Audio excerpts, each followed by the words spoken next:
नमस्कार, मगध मंथन में आपका स्वागत है।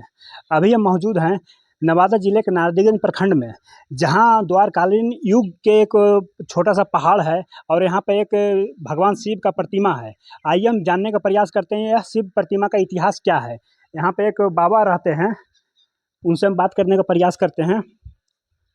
क्या नाम हुआ वो आपका? मेरा नाम हुआ छोटे लाल पांडे। यहाँ का इतिहास क्या है? यहाँ का इतिहास है कि जरासंध की लड़की धनियावती राजगीर से पूजा करने के लिए यहाँ आती थी, और इस स्थान का नाम है धनिया पहाड़ी, जो कि द्वापर से ही है। और जो भी शिवलिंग देख रहे हैं प्रतिष्ठित है, वो सब द्वापर का है, कलयुग का कुछ भी नहीं है। और ये जो मूर्ति है, ये गौरी शंकर का है, अर्धनागेश्वर महाकाल का रूप में। अर्धनागेश्वर कैसे है? यहाँ देखिए, ये जो देख रहे हैं, इनका नीचे जो भी है पार्वती जी का है, जो कि सामने मांग फटा हुआ है। और ये चंद्रमा हुए, ये गंगा हुए, और ये जटा हुए शंकर भगवान का। और जिस जटा में शंकर भगवान गंगा को समेटे थे, वो जटा देखिए यहाँ भी अभी तक मौजूद है। यहाँ पे कौन पूजा करते थे आकर? जरासंध की लड़की धनियावती। धनिया, यही वजह रहा कि धनिया इस गांव का नाम पड़ा। जी हाँ, धनिया पहाड़ी उसी का नाम से ही पड़ा है। और यहाँ का ये पूजा लोग करते हैं तो उनको मनोकामना पूरा होता है। यहाँ आइए, पूजा कीजिएगा, मनोकामना पूर्ण तो होगा ही। नहीं, किस तरह के मनोकामना यहाँ पूरा होता जो है? आप मांगिए भगवान से। नहीं, कुछ जगह पे होता है कि वंश नहीं हो रहा है वगैरह नहीं, कुछ। यहाँ सब कुछ, वंश भी मिलेगा, सर्विस भी मिलेगा। अगर रोग दुख से कुछ व्याकुल हैं तो वो भी मिलेगा, ताकि आपका रोग दुख ठीक हो जाए। और आज तक तो हो ही रहा है सभी का। और यहाँ का कोई इतिहास है? और यहाँ का इतिहास एक तो है, पताल गंगा है, वो अभी जाने में बनेगा नहीं, इसलिए कि बहुत कटीला जगह है।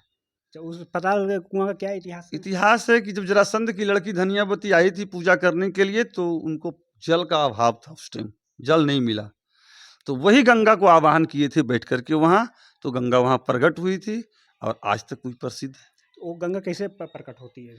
अभी तो देखिए, कहा गया है कि हम लोग कहते हैं कि 3 ताली बजाइए और गंगा माँ प्रकट हो जाएंगे, और होते भी हैं। लेकिन उसमें है क्या कि कुछ स्त्री लोग, जिसे मासिक धर्म का हो, स्त्री लोग सट जाती है उस पत्थर में, तो फिर बंद हो जाती है। उन लोग को वर्जित वहाँ पे आना। जी हाँ, लेकिन जंगल है, कोई कुछ करने के लिए, कोई लकड़ी काटने के लिए, कोई दतमन काटने के लिए आते हैं, तो भाई सटते ही रहते हैं।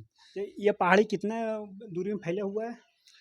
पहाड़ी मिनिमम कम से कम 30 से 35 एकड़। 30 से 35 एकड़ में फैला हुआ है। तो यहाँ पे पहाड़ बनाया गया था किनके द्वारा? नहीं, बनाया नहीं गया था, सब द्वापर का ही है। द्वापर युग ऐसे का। तो कहा गया है, लोग कहते हैं खिस्सा में कि जरासंध वहां से राजगीर से फेंकते थे, और वो पत्थर यहाँ आकर के स्थापित होते तो थे। किन पर जरासंध पत्थर फेंकते थे?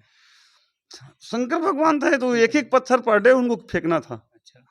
जब तक कि वो पूजा करने के लिए आती थी धनियावती, उनका लड़की, तो मान लीजिए कि उन्हीं का सहयोग में फेंकते थे, कि ताकि देखने में बढ़िया लगे, सुंदर लगे। वहाँ जो शंकर भगवान उनका क्या है?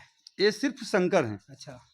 इसमें कार्तिक, गणेश अच्छा। और शंकर तीनों हैं। कहाँ पे कार्तिक गणेश है? देखिए सामने, देखिए, तो कार्तिक हो गए, देखिए गणेश, गणेश हो गए, और देखिए नाग देवता हैं, जो कि सामने देखिए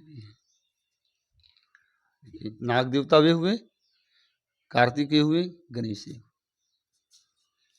और आपका नाम क्या हुआ वो? मेरा नाम हुआ छोटे लाल पांडे, घर हुआ हड़िया। यहाँ पे पुजारी आप हैं? जी हाँ, यहाँ का यानी बरसों पुजारी हैं हम लोग। हमारा परिवार है, हमारा गुतिया नैया जो होते हैं वो भी हैं। यानी कि शुरू से आप ही का वंश यहाँ पूजा जी हाँ, शुरू से। चलिए ठीक, वो आपसे बात करके बहुत बढ़िया लगा।